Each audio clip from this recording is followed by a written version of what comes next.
Hello student, good morning. Kuhu international school online platform पे आप सभी का स्वागत है बच्चों। आज जो है हम लोग नया चैप्टर स्टार्ट कर रहे हैं। ठीक है, हमारा जो है पुराना चैप्टर केमिकल बॉन्डिंग खत्म हो चुका है। हमारा जो नया चैप्टर है वो है गैसेस स्टेट।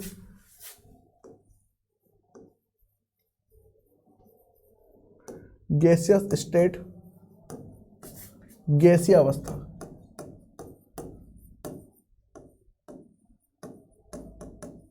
तो आपको ये जनरल नॉलेज तो होगी सही कि जो पदार्थ होता है उसकी तीन अवस्था होती है। मैटर की 3 स्टेट्स होती है, सॉलिड, लिक्विड, गैस, ठोस, द्रव और गैस। ठीक है, तो हमारे जो इस सिलेबस में इस बार जो है ये है आपके पास में गैसीय अवस्था। ठीक है, गैसेस स्टेट, सॉलिड स्टेट और लिक्विड स्टेट आप लोग पढ़ोगे 12th क्लास के अंदर। क्लियर? उससे रिलेटेड जितनी प्रॉपर्टी, जितने भी क्वेश्चन, जितने भी लॉ है वो सब आप 12th क्लास में पढ़ोगे। 11th क्लास में हम लोग पढ़ेंगे गैसियस के बारे में, गैसियस अणुओं के बारे में। ठीक है, तो अलग अलग साइंटिस्ट आए, उन्होंने गैसीय अवस्था, गैसीय स्टेट के लिए अलग अलग लॉ दिए। ठीक है, जो लॉ दिए गए थे वो 3 फैक्टर को ध्यान में देखते हुए लिए गए थे, 3 चर राशियों को ध्यान में देखते हुए लिया गया था। वो था प्रेशर, वॉल्यूम और टेम्परेचर। ठीक है, कि प्रेशर, वॉल्यूम, टेम्परेचर किस तरीके से चेंज हो कि हमारे पास में गैसीय अवस्था की प्रॉपर्टीज चेंज हो। ठीक है, तो गैसेस स्टेट की प्रॉपर्टीज के डिफरेंस में इन तीनों चीजों का बहुत इंपॉर्टेंट रोल रहता है। ठीक है, तो अलग अलग साइंटिस्ट आए बच्चों। जैसे आपके पास में पहले साइंटिस्ट आए बॉयल, ठीक है, दूसरे आए चार्ल्स, तीसरे आए गै-लुसाक, ठीक है, फिर आए एवोगाद्रो। ठीक है, अलग अलग साइंटिस्ट आए, अलग अलग साइंटिस्ट ने आके अलग अलग रूल दिए। क्लियर? तो जब अलग अलग रूल दिए गए तो वहां पर इन फैक्टर्स का काम में लिया गया। ठीक है, तो हम लोग एक एक करके सभी रूल्स को पढ़ेंगे और फैक्टर्स किस तरीके से काम करते हैं ये भी देखेंगे। उससे पहले आपको देखना है कि प्रेशर जो होता है उसकी एसआई यूनिट आपको पता ही होगा, वो होती है एटीएम में। ठीक है, 1 एटीएम। वॉल्यूम जो होता है, आयतन, उसका होता है 1 मीटर क्यूब। टेम्परेचर, टेम्परेचर बच्चों अलग अलग लिया जाता है। अगर हम लोग डिग्री सेंटीग्रेड में लें तब अलग, केल्विन में लें तब अलग, और डिग्री फ़ारेनहाइट में लें तब अलग। ठीक है, इन तीनों वैल्यू को आपस में आप क्या कर सकते हो, कन्वर्ट कर सकते हो, कन्वर्टेबल। और इनको कन्वर्ट करने के लिए इनके बीच में क्या निकाले जाएंगे, रिलेशन निकाले जाएंगे। ठीक है, वो अलग अलग तरीके से रिलेशन होंगे। जैसे सबसे पहला जो रिलेशन है वो डिग्री सेंटीग्रेड और केल्विन में है। दूसरा रिलेशन जो है वो डिग्री सेंटीग्रेड और डिग्री फ़ारेनहाइट में। ठीक है, सबसे पहले हम लोग यही देख लेते हैं टेम्परेचर में रिलेशंस किस किस तरीके से हैं। ठीक है, क्योंकि इनकी हमें बहुत जरूरत पड़ने वाली है। टेम्परेचर एक तो नॉर्मल टेम्परेचर होता है, ठीक है, जो हम लोग रूम टेम्परेचर की बात करते हैं, नॉर्मल टेम्परेचर, और एक होता है एब्सोल्यूट टेम्परेचर। ठीक है, तो जो एब्सोल्यूट टेम्परेचर है इन तीनों लॉ में काम आएगा वो एब्सोल्यूट टेम्परेचर। ठीक है, यहां पर हमारा नॉर्मल टेम्परेचर से काम चल जाएगा, लेकिन टेम्परेचर को बदलना है। जैसे वाटर का बॉइलिंग पॉइंट 100 डिग्री सेल्सियस होता है, तो फिर केल्विन में क्या होगा और डिग्री फ़ारेनहाइट में क्या होगा, यह भी हमें निकालना पड़ेगा। ठीक है, क्योंकि जितने भी न्यूमेरिकल्स आएंगे ज्यादातर उसमें हमें क्या लेना है बच्चों, टेम्परेचर जो है वो केल्विन में लेना है। ठीक है, टेम्परेचर को हमें किस में लेना है, केल्विन में लेना है। तो अगर आपको डिग्री सेंटीग्रेड, डिग्री फ़ारेनहाइट में टेम्परेचर दिया जाए तो आपको उसको किस में कन्वर्ट करना पड़ेगा, केल्विन में कन्वर्ट करना पड़ेगा। ठीक है, ज्यादातर न्यूमेरिकल्स जो है हमारे, ज्यादातर मतलब आप समझ लो 90% न्यूमेरिकल्स, उनमें केल्विन में ही वैल्यू दी जाएगी। मतलब केल्विन में ही निकाल के आपको वहां पर फॉर्मूला में पुट करनी। क्लियर? तो सबसे पहले देखते हैं हम लोग relation in between the scale of temperature. Relation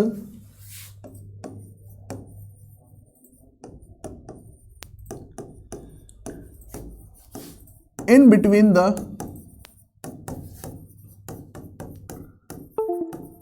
temperature scale. ठीक है, तापमान मापक के बीच संबंध।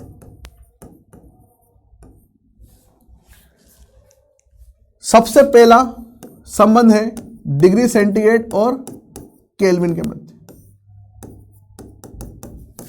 में संबंध, रिलेशन, ठीक है, relation between degree centigrade and kelvin.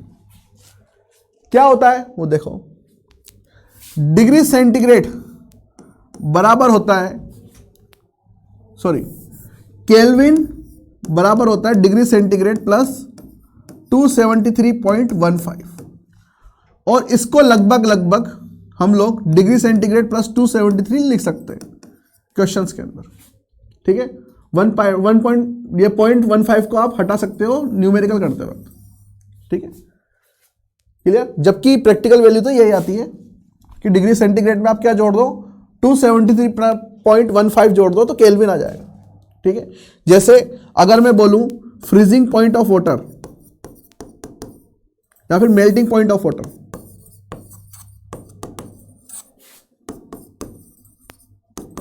Melting point of water, पानी का गलनांक, मेल्टिंग पॉइंट ऑफ आइस आएगा, बर्फ का गलनांक, ठीक है। बर्फ कितने डिग्री टेम्परेचर पे गलना शुरू होगा, तो ये आता है 0 डिग्री सेंटीग्रेड, 0 डिग्री सेंटीग्रेड, ठीक है। 0 डिग्री सेंटीग्रेड को हम लोगों को किस में कन्वर्ट करना पड़ेगा, केल्विन में। तो केल्विन बराबर क्या होगा, 0 प्लस 273, तो कितना केल्विन हो जाएगा ये, 273, ठीक है। तो मेल्टिंग पॉइंट ऑफ आइस अगर डिग्री सेंटीग्रेड में पूछा जाए तो 0 डिग्री सेंटीग्रेड। जैसे बॉइलिंग पॉइंट ऑफ आइस क्या, बॉइलिंग पॉइंट ऑफ वाटर क्या होता है, 100 डिग्री सेंटीग्रेड। पानी का क्वथनांक, पानी का क्वथनांक कितना होगा, 100 डिग्री सेंटीग्रेड, ठीक है। तो 100 डिग्री सेंटीग्रेड यहाँ पे 100 रख दो आप, प्लस 273 कितना हो जाएगा, 373, ठीक है। दूसरा संबंध है डिग्री फ़ारेनहाइट एवं डिग्री सेंटीग्रेड, ठीक है।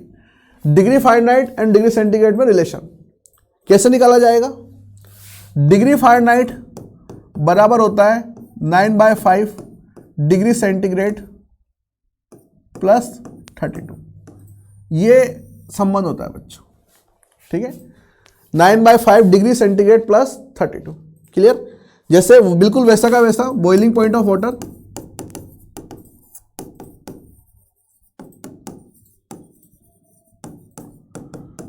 हंड्रेड डिग्री सेंटीग्रेड होता है, पानी का क्वथनांक, इसको फ़ारेनहाइट में कन्वर्ट करूं तो फ़ारेनहाइट में कैसे करेंगे, degree Fahrenheit is equal to होगा 9/5 डिग्री सेंटीग्रेड, मतलब कितना सेंटीग्रेड है यहाँ पर 100 डिग्री सेंटीग्रेड, तो इंटू 100 प्लस 32, इसको गुणा करेंगे 2 से,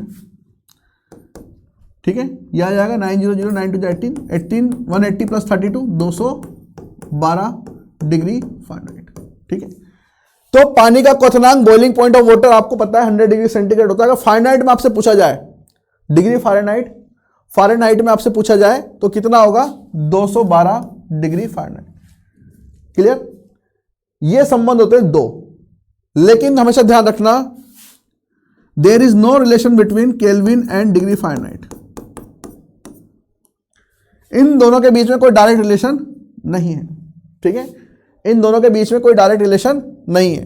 तो अगर आपको केल्विन में वैल्यू दी जाए और आपसे पूछा जाए बताओ डिग्री फ़ारेनहाइट बराबर क्या होगा, केल्विन में वैल्यू दी जाए और आपसे पूछा जाए डिग्री फ़ारेनहाइट में क्या होगा, तो आप इनमें कोई डायरेक्ट रिलेशन तो है नहीं, तो आप क्या करोगे, पहले केल्विन को कन्वर्ट करोगे किसमें, डिग्री सेंटीग्रेड में, और फिर कहां पहुंचोगे, डिग्री फ़ारेनहाइट पर, ठीक है।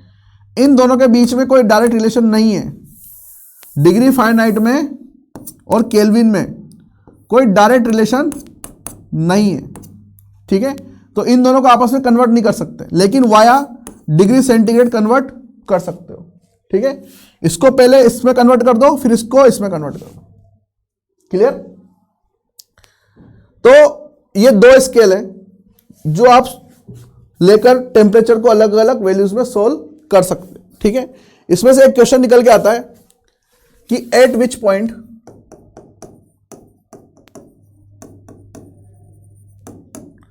Degree Fahrenheit and degree centigrade will show the same value, will show the same value, ठीक है। किस बिंदु पर डिग्री फ़ारेनहाइट एवं डिग्री सेंटीग्रेड दोनों एक समान मान प्रदर्शित करेंगे,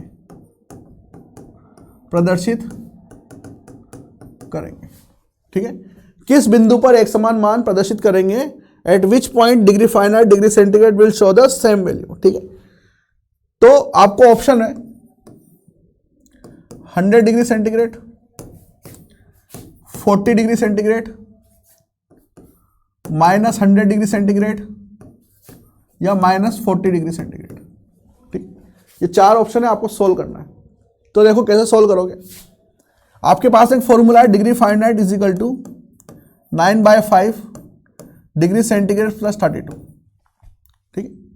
ये भी टेम्परेचर है, ये भी टेम्परेचर है, ठीक है। आप क्या करो, पहले तो डिग्री फ़ारेनहाइट इधर लेके जाओ, 32 को इधर लेके जाओ, डिग्री फ़ारेनहाइट -32, ठीक है, इज इक्वल टू हो गया 9/5 डिग्री सेंटीग्रेड। क्लियर। आप 9 को भी इधर लेके जाओ तो ये हो जाएगा degree Fahrenheit -32/9 degree centigrade upon 5, ठीक है। इन दोनों जगह पर डिग्री फ़ारेनहाइट की दोनों जगह पर डिग्री फ़ारेनहाइट डिग्री सेंटीग्रेड हमसे क्या पूछा गया है, वो तापमान पूछा गया है जिस पर दोनों समान वैल्यू देंगे, एक समान मतलब सेम वैल्यू शो करेंगे। तो इन दोनों की जगह आप क्या रख दो, टी रख दो, डिग्री फ़ारेनहाइट बराबर डिग्री सेंटीग्रेड बराबर टी, टेम्परेचर टी। हमें क्या निकालना है, टेम्परेचर निकालना है जिसके ऊपर दोनों सेम वैल्यू शो करेंगे। तो इन दोनों की जगह पर, दोनों टेम्परेचर के स्केल है, इन दोनों की जगह पर टी रख दो। तो T -32/9 is equal to T/5, ये हो जाएगा 5T -5 2 10, 5 3 15 16 इज इक्वल टू 90, ठीक है। ये उधर जाएगा या फिर इसको उधर लेके जाओ तो 90 -5T कितना हो जाएगा, 40, 40 इज इक्वल टू -160, तो T इज इक्वल टू आएगा -160/4, यह आ जाएगा -40, ठीक है। तो -40, ये सी नहीं है यहां पर, ठीक है, डिग्री है सिर्फ।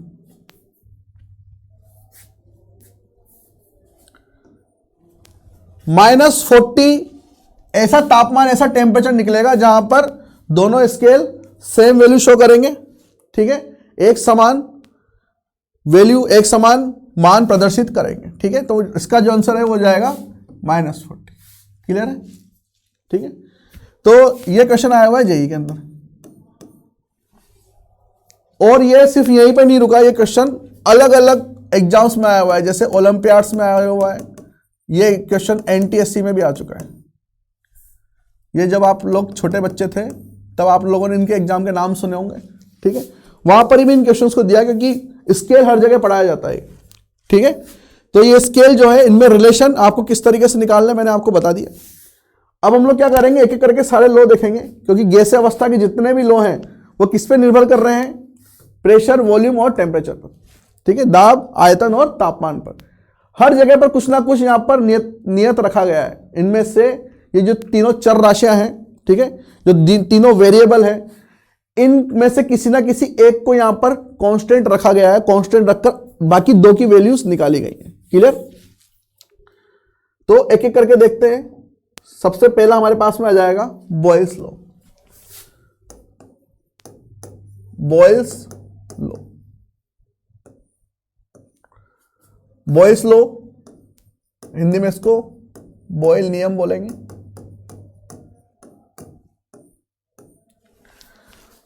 बॉयल नियम के अंदर जो टेम्परेचर जो है यहां पर कांस्टेंट रखा जाता है, ठीक है, और किसके लिए, for a fixed amount of a gas के लिए, ठीक है।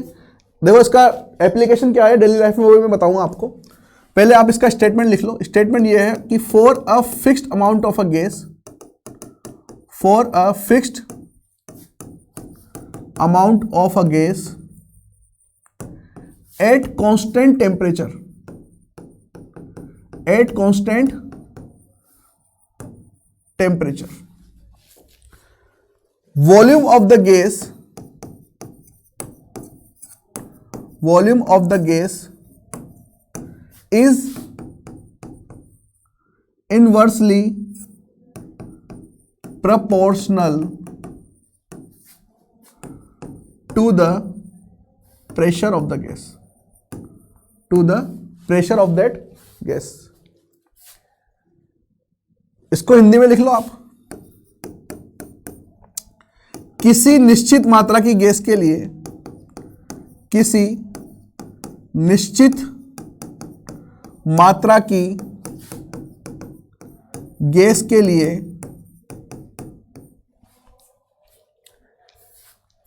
नियत ताप पर, कांस्टेंट टेम्परेचर मतलब नियत ताप पर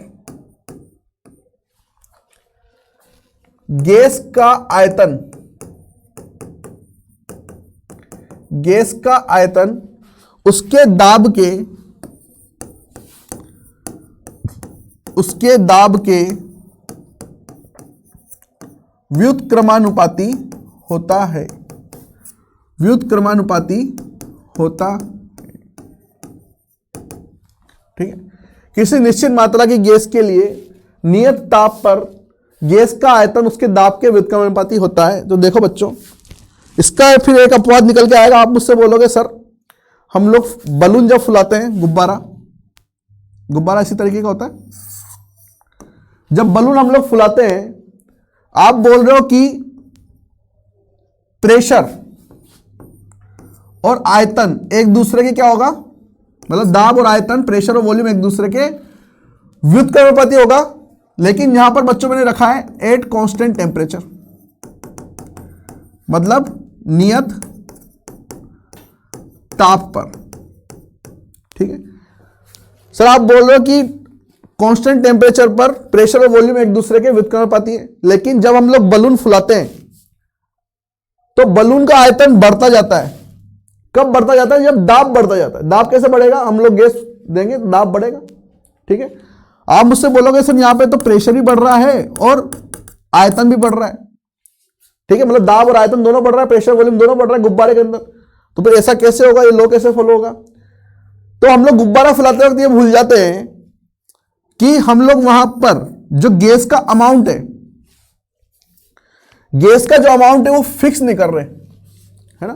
गैस का अमाउंट जो है वो हम लोग फिक्स नहीं कर रहे हैं, हम लोग मुंह से हवा देते जा रहे हैं। इसका मतलब गैस वहां पर वेरिएबल है, पहले कम गैस है फिर ज्यादा गैस। अगर गैस का अमाउंट भी फिक्स कर दिया जाए तब जाकर प्रेशर और वॉल्यूम एक दूसरे के इनवर्सली प्रोपोर्शनल टू होंगे, व्युत्क्रमानुपाती होगा। ठीक है, तो दो कंडीशन है यहां पर, at constant temperature and for a fixed amount of a gas. Gas की निश्चित मात्रा रखनी है नियत ताप पर, तब जाकर यह लॉ फॉलो होगा। क्लियर?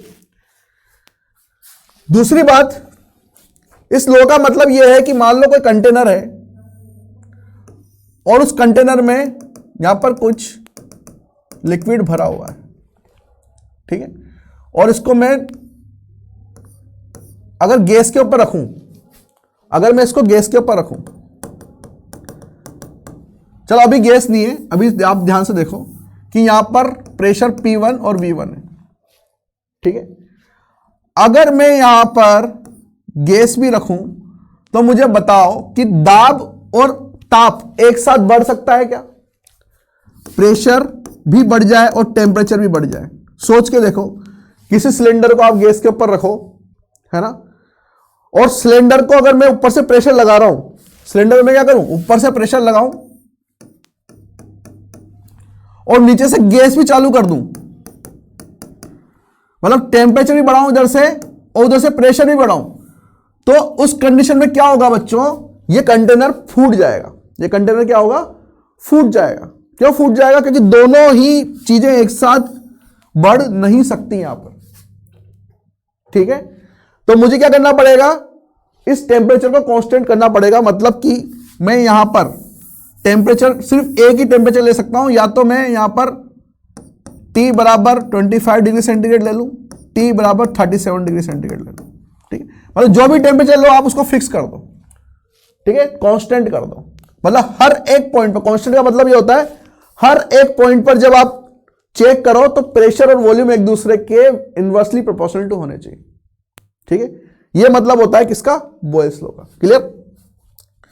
तो ध्यान रखना, हम लोगों ने अभी जस्ट निकाला क्या कि P is inversely proportional to the 1/V। अगर ये साइन में हटाऊं तो यहां पर जो है P is equal to constant V आएगा, तो ये इसको इधर लेके जाऊं V को, तो P dot V is equal to क्या आएगा, कांस्टेंट। ठीक है, एक तो ये आ गया मेरे पास में और एक ही आ गया। ठीक है, अगर PV is equal to constant है तो यहां पर एक इक्वेशन बनती है P1 V1 is equal to P2 V2, क्योंकि इन दोनों का जो गुणांक है मल्टीप्लीकेशन वो क्या है, एक कांस्टेंट है। इसका मतलब P1 V1 is equal to P2 V2 ये निकल के यहां से आ जाएगा। क्लियर? जब भी आप क्वेश्चन करोगे तो इस इक्वेशन का आपको यूज में लेना है। ठीक है, P1 V1 is equal to P2 V2। अब हमें इसके अंदर देखने हैं बच्चों ग्राफ। ग्राफ मतलब आरेख। ठीक है, एक एक करके सारे ग्राफ देखेंगे। सबसे पहला जो ग्राफ है वो है प्रेशर और वॉल्यूम के बीच में। प्रेशर और वॉल्यूम के बीच में जो ग्राफ है, ताप और आयतन के बीच, दाब और आयतन के बीच में, वो नियत ताप पर है, कांस्टेंट टेम्परेचर पे है, और वो क्या है, व्युत्क्रमानुपाती, मतलब एक दूसरे के व्युत्क्रमानुपाती होगा इस तरीके से। ठीक है, अगर मैं दो अलग अलग पॉइंट पर प्रेशर और वॉल्यूम देखूं तो यहां पर वॉल्यूम होगा और यहां पर जो वॉल्यूम होगा, मान लो यहां पर V1 है, यहां पर V2 है, इसके रेस्पेक्ट में जो यहां पर है वो P2 है, उसके रेस्पेक्ट में यहां पर P1। ठीक है, तो आप देखो हर एक पॉइंट पर ताप और दाब एक दूसरे के व्युत्क्रम, ये दाब और आयतन एक दूसरे के व्युत्क्रमानुपाती है कि नहीं? देखो इस पॉइंट पर, मतलब इस पॉइंट पर चेक करो, ये वॉल्यूम V1 है, ठीक है, और प्रेशर P1 है। प्रेशर जब कम हुआ, देखो प्रेशर जब कम हुआ तो इस पॉइंट पे आयतन जो है वॉल्यूम वो बढ़ गया। देखो ये 0 पॉइंट है, यहां पर 0 0, तो इस पॉइंट पर ये V1 है और ये P1 है। जब प्रेशर हम लोग कम कर रहे हैं तो इस पॉइंट पर ये वॉल्यूम जो है वो बढ़ गया। ठीक है, क्लियर? और ये जो ग्राफ है, इस ग्राफ को हम लोग बोलेंगे आइसोथर्मल ग्राफ। आइसोथर्मल ग्राफ, समतापीय ग्राफ। ठीक है, तो पहला जो ग्राफ बना वो हमारा बना P और V के बीच में। अगला जो ग्राफ है बच्चों, वो हम लोग बनाएंगे PV और V के बीच में। अभी हम लोगों ने देखा PV इज इक्वल टू क्या है, कांस्टेंट, मतलब नियत है। तो PV और V के बीच में मतलब नियत कांस्टेंट बिल्कुल इस तरीके से आएगा।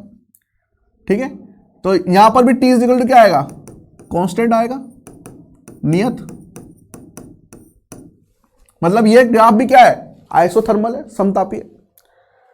दूसरा, अगर मैं ग्राफ निकालूं किसके बीच में, P और 1/V के बीच में। अभी P और V निकाला था, लेकिन P और 1/V एक दूसरे के क्या है, समानुपाती हैं भाई। P अपॉन 1/V है। मैं अभी इसको और इसको देखूं तो एक दूसरे के व्युत्क्रमानुपाती है, इनवर्सली प्रोपोर्शनल टू। लेकिन अगर इसको और इसको पूरे को देखूं तो ये एक दूसरे के क्या है, समानुपाती है। क्लियर? तो हम लोग जो ग्राफ बना रहे हैं वो बना रहे हैं P और 1/V के बीच में। तो ग्राफ कहां से निकलेगा, ओरिजिन से निकलेगा, 0.00 से, 0 से। ठीक है, यहां पर क्या होगा, T बराबर कांस्टेंट। ठीक है, नियत रहेगा तापमान। क्लियर?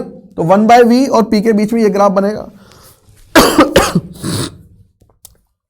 अब जैसे मैं आपको बात करूं कि मैंने यहां पर P रखा और यहां पर 1/V रखा, और अलग अलग टेम्परेचर पे मैं चेक करूं। देखो इस तरीके से, ये मैंने T1 ले लिया, ये T2,